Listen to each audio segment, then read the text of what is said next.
கேட்டுக்கொண்டிருப்பது மர்ம தேசம். திரு ஜெயபிரகாஷ், என்னதான் நடந்தது? இது வந்துட்டு நாங்க வந்து பிறக்காத முன்னுக்கு நடந்துச்சு. என்னோட பேரண்ட்ஸ்க்கு நடந்துச்சு. என்னன்னா வந்துட்டு அப்போ வந்து தேசமந்தாரி, இப்போ வந்து தேசமந்தாரின்னு சொல்ற இடம் வந்து முன்ன கம்பங்குளிந்தோங்கான் அப்படின்னு ஒரு இடமா இருந்துச்சு. அங்க வந்துட்டு என்னோட ஃபேமிலி இருந்தாங்க. ஸோ வந்து அங்கே வந்து கம்பம் வீடு இல்லை. அப்போ வந்துட்டு எங்கள் வீட்டில் ஒரு ரூம் ரெண்ட்டுக்கு விடலாம் அப்படின்னு எங்கள் வீட்டில் பிளான் போட்டிருப்ப எங்கள் அம்மாவோட தம்பியோட ஃப்ரெண்டுன்னு சொல்லிட்டு ஒரு அண்ணன் வீட்டுக்கு இருந்தாங்க. அந்த ரூம்ல ரெண்ட்டுக்கு இருந்தாங்க. அப்போ வந்துட்டு அவங்க வீட்டுக்கு வருவாங்க போவாங்க, யார்கிட்டையும் அவ்வளோ பேச மாட்டாங்க, நாங்களும் எதுவும் கேட்டுக்க மாட்டோம். அப்போ வந்துட்டு வீட்டில் அவங்க வந்ததுக்கு அப்புறம் ரொம்ப கஷ்டமா இருந்துச்சு. ரொம்ப கஷ்டம், ரொம்ப ரொம்ப உளுந்துட்டோம் நாங்க. காசு பிரச்சனை, வீட்டுல அம்மா அப்பா சண்டைன்னு அப்படி ஒண்ணு. அப்ப அம்மாக்கு சாமி பக்தி அதிகம். அம்மா வந்துட்டு டவுட் பட்டாங்க, இவர் வர்றதும் போறதும், இவர் வந்ததுக்கு அப்புறம் இப்படின்னு சொல்லிட்டு ஒரு நாள் அவர் போனோன்னு அவர் கதவு லாக் பண்ணிட்டு போயிடுவாரு. அப்ப அம்மா கதவு திறந்துட்டாங்க. எப்படியோ திறந்துட்டு உள்ள பாக்குறாங்க, என்னென்னமோ ஜாமான் இருந்துச்சு. என்னென்னமோ இந்த சாம்பல் அந்த மாதிரி நிறைய இருந்துச்சு. என்ன மாதிரியான பொருட்கள் இருந்துச்சு? பொருட்கள் வந்து இந்த சுடுகாட்டு சாம்பல் அந்த மாதிரி வீட்லயே வைக்கக்கூடிய பொருட்கள் அதெல்லாம் வீட்டுல இருந்துச்சு. அம்மா பார்த்துட்டு அம்மா பயந்துட்டு அப்பா கிட்ட சொன்னாங்க. அப்பா கிட்ட சொன்னோன்னா அப்பா அந்த அண்ணன் வீட்டுக்கு வந்தோன்னு சரியான சண்டை வீட்டுல.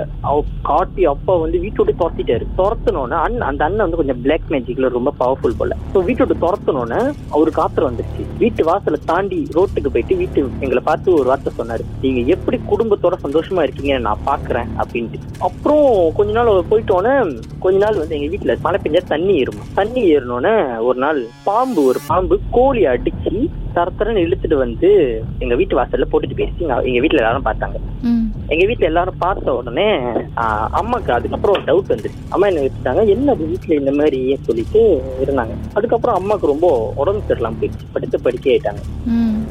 படிக்க ஆனோன்னு அப்பாவும் எங்கெங்கயோ போய் டாக்டர் எல்லாம் பார்த்தாங்க. ரொம்ப துருவாயிட்டாங்க, எலும்பா இழைச்சி போயிட்டாங்க. ரொம்ப துருவானதுக்கு அப்புறம் அம்மா ஆனோன்னா அப்பாவுக்கு மனசு ரொம்ப கஷ்டம். அப்பா கம்பெனில வேலை செய்யற இடத்துல போய் சொன்னாங்க, இந்த மாதிரி என் ஒய்ஃபுக்கு ரொம்ப உடம்பு சரியில்லாம ரொம்ப துருவா இருக்காங்க. அங்க ஒரு அண்ணன் ஹெல்ப் பண்ணாங்க. என்னன்னா அவருக்கும் வந்து சாமி பக்தி அதிகம். அதனால ஒரு நாள் வீட்டுக்கு வந்தார். வீட்டுக்குள்ள கூட வரல, வீட்டு வாசல் நின்னோன்னு தெரிஞ்சிச்சு அவர் வீட்டுக்குள்ள ஏதோ சம்திங் ராங். வீட்டுக்குள்ள கூட வராம அப்படியே போயிட்டாரு. போயிட்டோன்னே அப்பாக்கு கால் பண்ணி, அண்ணன் நீங்க அக்கா வீட்டுல வச்சிருக்காதீங்க, உடனே வந்து கோயிலுக்கு கூட்டிட்டு வாங்க.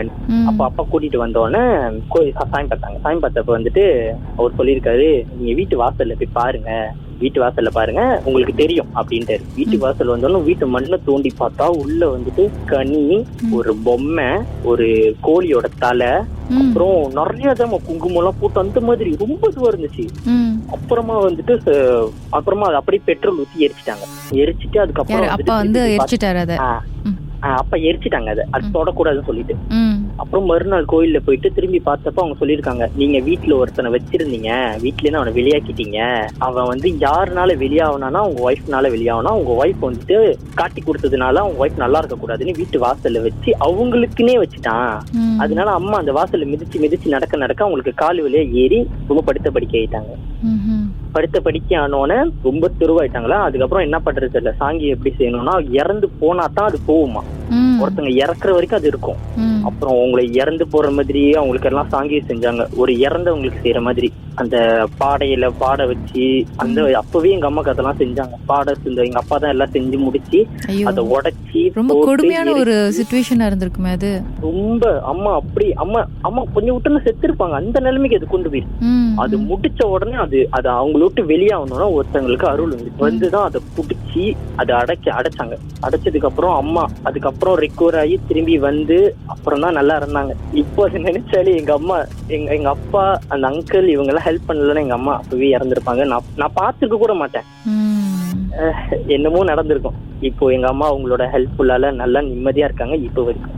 அதுதான் எங்க அம்மானாலையும் எங்களாலையும் எங்க ஃபேமிலினால மறக்க முடியாத ஒரு விஷயம். அப்ப நான் புரிஞ்சுக்கிட்டேன், இந்த பிளாக் மேஜிக், இந்த செய்வினைகள் இதெல்லாம் உண்மை. அதை நான் அப்ப புரிஞ்சுக்கிட்டேன் இதெல்லாம் கேட்கும் போது. மர்ம தேசத்தில் உங்களுக்கு நடந்த சம்பவத்தை பகிர்ந்துக்கணும்னு நினைச்சீங்கன்னா எங்களுக்கு வாட்ஸ்அப் பண்ணலாம். 0361913333. உங்க பெயர் அதுக்கப்புறம் #MD அப்படின்னு டைப் பண்ண மறந்துடாதீங்க. உங்களுக்கு நடந்த சம்பவத்தை எங்களுக்கு நீங்க வாய்ஸ் நோட் வாயிலாகவும் பதிவு செய்து வாட்ஸ்அப் பண்ணலாம். அமைதியான ஒரு இடத்துக்கு போய் நிதானமாக உங்களுக்கு நடந்த சம்பவத்தை சொல்லுங்க. வாய்ஸ் நோட்ல எங்களுக்கு வாட்ஸ்அப் பண்ணலாம். 0364913333. உங்க பெயர், அதுக்கப்புறம் #MD அப்படின்னு டைப் பண்ண மறந்துடாதீங்க.